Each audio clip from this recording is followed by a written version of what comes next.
Bienvenue sur le plateau de votre quotidienne. Oui, toujours un plaisir de vous retrouver sur une seule chaîne, la numéro 23 du satellite, tous les jours, midi, 18h et 23h. C'est qu'a nous fait un pays là. Bien entendu, dans votre télé, là, on va vous parler d'un événement qui va se passer en Guadeloupe. Un événement que vous aimez, que vous appréciez, que vous attendez. Oui, le film Festival Nouveau Regard arrive bientôt. Et pour en parler, je reçois la directrice artistique Priscilla Pelagné. Qu'a nous fait? Ça va, merci. Merci de me recevoir. C'est toujours un plaisir. Merci d'avoir accepté l'invitation. Tu es venu nous parler de ça. Donc, tu es fan de cinéma? Fan de cinéma, depuis toujours. Voilà. Justement, qu'est-ce qui te plaît dans le milieu du cinéma? Est-ce que c'est justement le design, le côté artistique qu'on retrouve dans les films, les images, les couleurs? Est-ce que ce sont les histoires? Qu'est-ce qui t'intéresse? Moi, ce qui me plaît, c'est les émotions.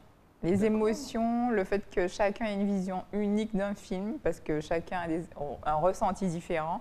Ouais. Et ça, j'adore ça, parce que dès petite, j'ai beaucoup aimé les histoires un peu sombres, comme les thrillers. Voilà. Okay. Et donc, du coup, ça m'a tout de suite procuré des émotions très, très fortes. Et c'était ça, pour moi, le pouvoir du cinéma. J'aime bien parce que je pense que je ne suis pas le seul. Quand tu as dit les émotions, on s'attendait à, tu sais, de l'amour familial, l'amour entre hommes et femmes, l'amour entre frères et sœurs, l'amour amical. Et je préfère les thrillers. Oui, un bon Seven avec Brad Pitt. C'est ça, plutôt les films d'Alfred Hitchcock, en fait. Oh Donc vraiment sombre et vraiment très raffiné dans l'intrigue. C'est quoi ton film préféré d'Alfred Hitchcock? Les oiseaux. Les oiseaux, forcément. Évidemment. Maintenant, lorsque tu vois des oiseaux, t'as pas peur? Mais toujours. Maintenant, moi, dès que je vois des corbeaux… Les scènes sont dans ma tête, hein, gravées. Exactement. En tout cas, est-ce que tu peux nous donner déjà donc, le rôle d'une directrice artistique pour les plus jeunes?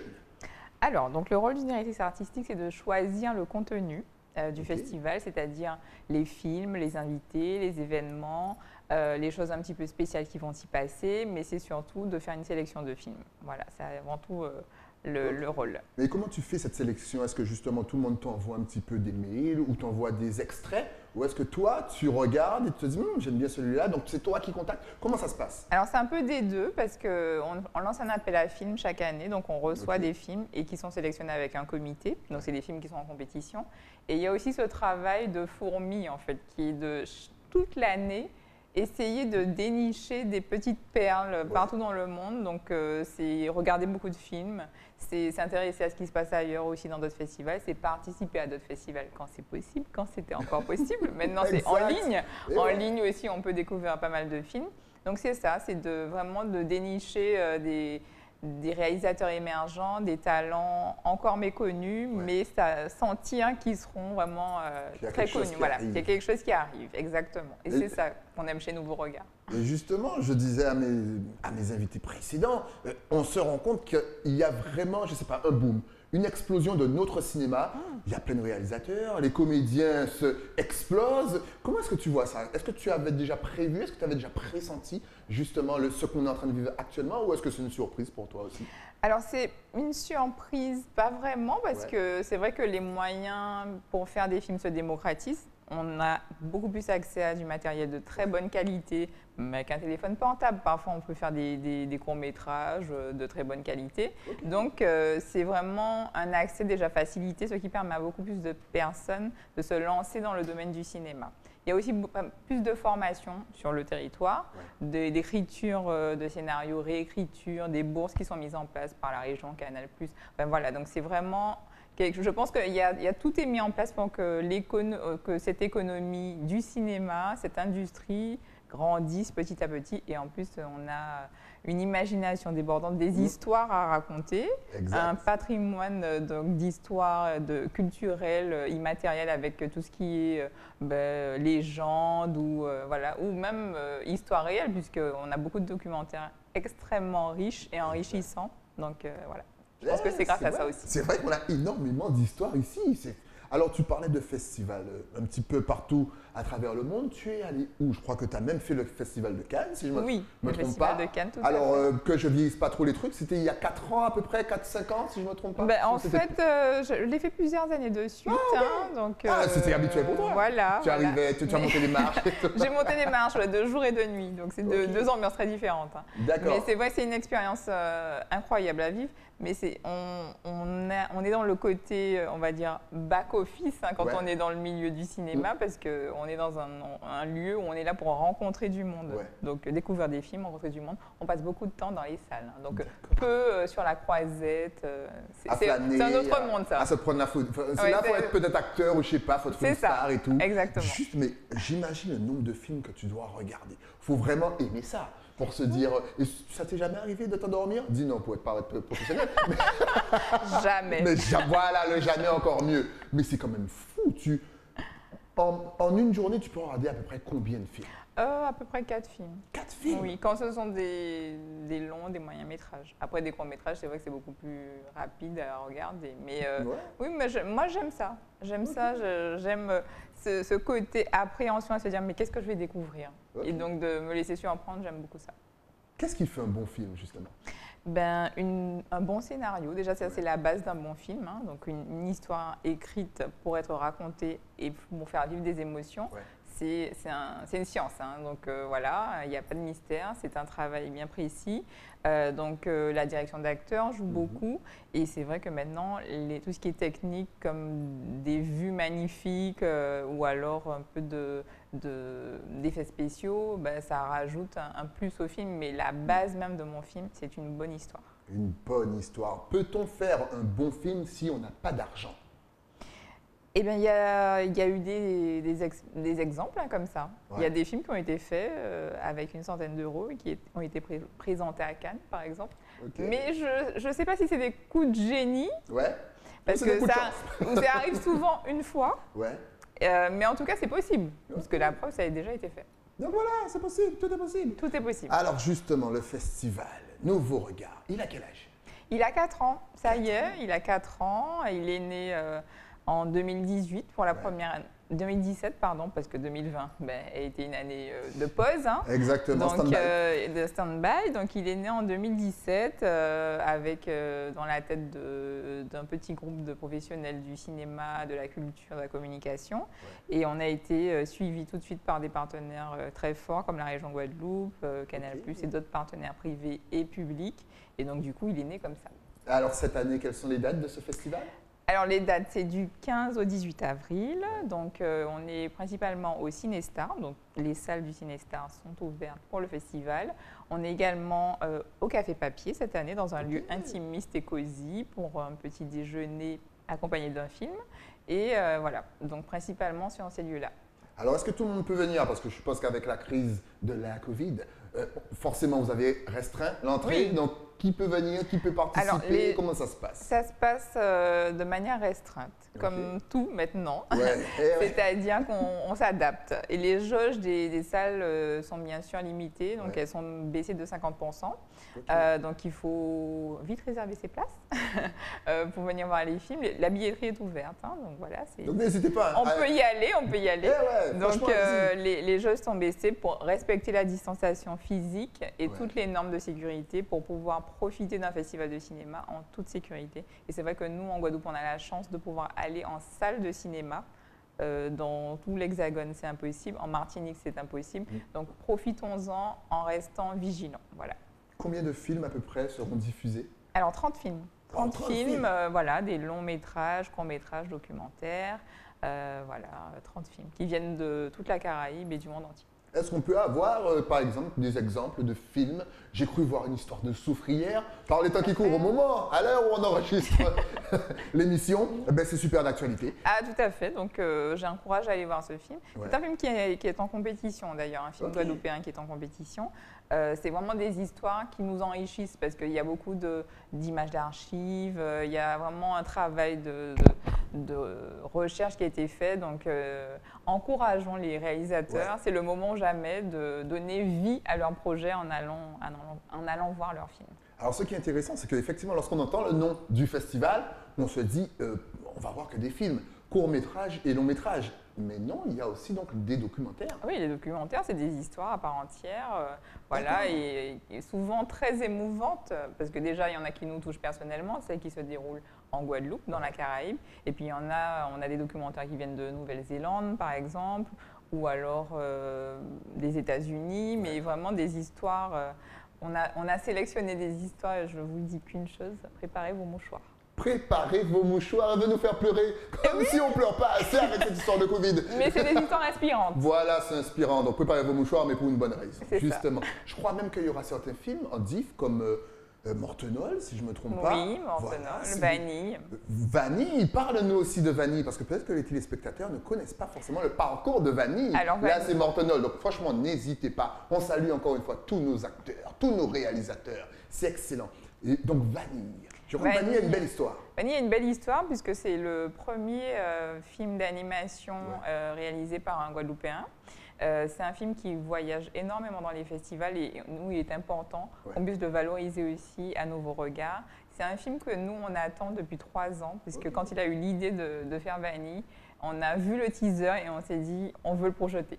Ça, c'est sûr. Et là, on est très heureux de pouvoir le présenter au public, de le mettre en compétition pour qu'il soit jugé par un jury de professionnels chez nous et qu'il soit vu par le public également. Qu'il soit revu, parce qu'il a peut-être déjà été vu, mais n'hésitez pas, parce que c'est une histoire magnifique sur l'identité, sur la valorisation de soi et en même temps la culture guadeloupéenne. Justement, est-ce que le cinéma a forcément un message à la fin? Est-ce qu'un film doit avoir un message, une morale?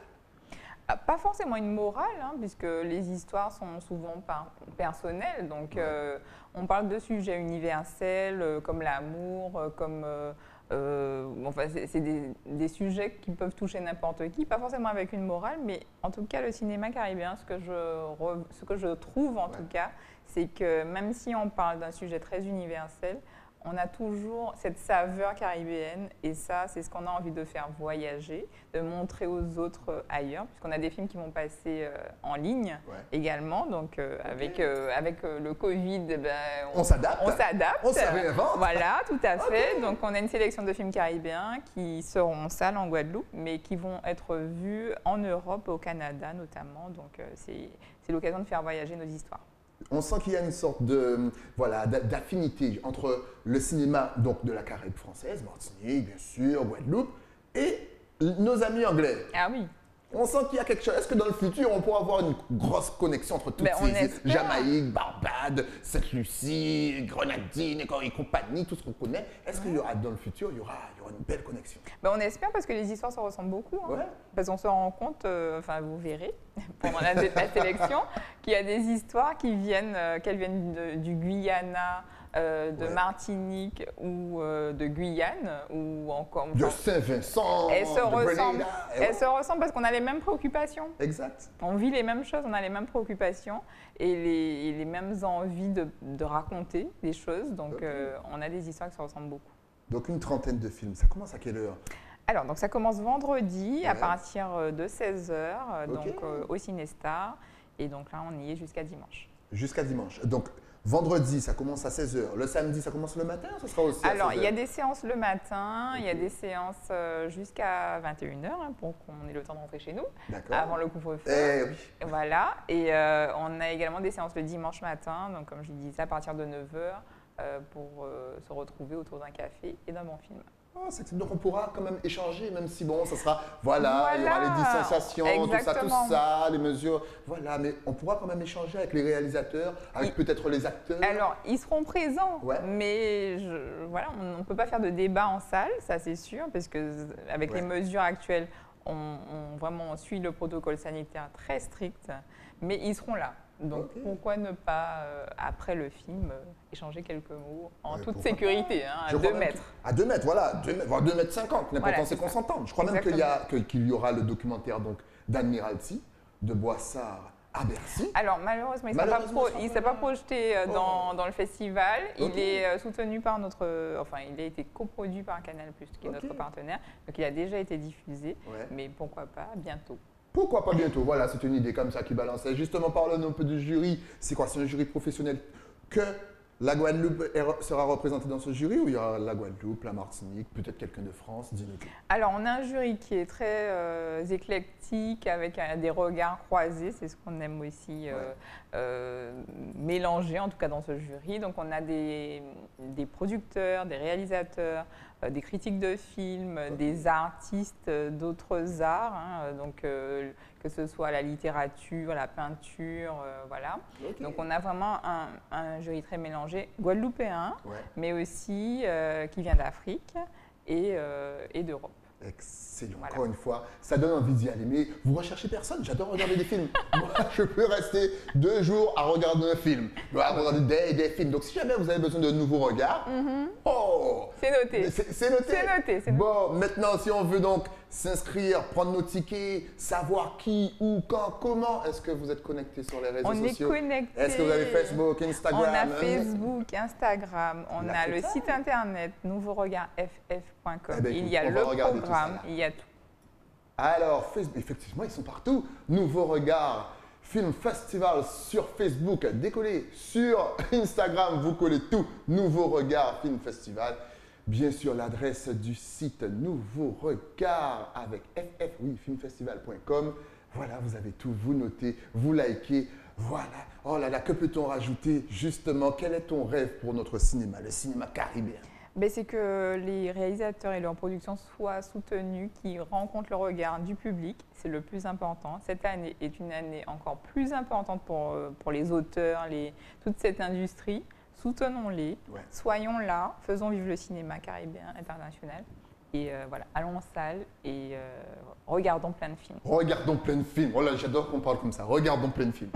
Justement, est-ce que ça a été dur de vous réinventer? Est-ce que lorsque la Covid est arrivée, vous vous êtes dit waouh, on va rester sans rien faire pendant 2 ans? Ou est-ce que finalement vous vous dites non, on ne peut pas rester sans rien faire? Comment vous avez géré? Alors c'était, on a été pris de court comme tout le monde évidemment, Ok. et on était déjà prêt puisque le festival était programmé pour le mois d'avril 2020. Donc le 27 mars, voilà, gros coup de frein pour la planète entière sur tous les plans. Et donc on s'est dit, on va reporter, on va attendre que les conditions soient réunies. Et donc on avait reporté à décembre. En décembre, c'était pas encore suffisamment réuni pour nous, donc on s'est dit, bon, on va attendre un peu. Mais l'envie était trop forte de proposer cette sélection qu'on avait préparée depuis 2020. Et on s'est dit, voilà, le monde dans lequel on vit est tel qu'il est. On ne peut pas rester sans culture, on ne peut pas rester sans cinéma, sans nourriture pour l'esprit. On va y aller, on fait quand même coûte que coûte. Excellent, en tout cas, merci pour ça, franchement. Et encore une fois, n'hésitez pas à vous déplacer, à prendre vos tickets vite parce qu'il n'y aura pas de place pour tout le monde. Merci Priscilla Delaney d'être Merci. venue sur le plateau. Dès qu'il y a une petite nouveauté niveau cinéma, tu repasses. On Avec en parle plaisir. Et on s'amuse. Avec plaisir. Rendez-vous à partir de jeudi 15, bien sûr. C'est jeudi 15. On ne peut pas tous venir. Je crois que c'est réservé à la presse. 15, voilà, c'est ça. C'est Malheureusement. l'ouverture et Ouais. on est en demi-jauge. Donc, alors. Exactement. Mais Donc, vendredi. Mais vendredi, c'est parti, vous pouvez y aller. Merci encore une fois. Nous, Merci. on se retrouve avec un nouvel invité, mais ça, c'est après quoi? Après la pub. À tout de suite.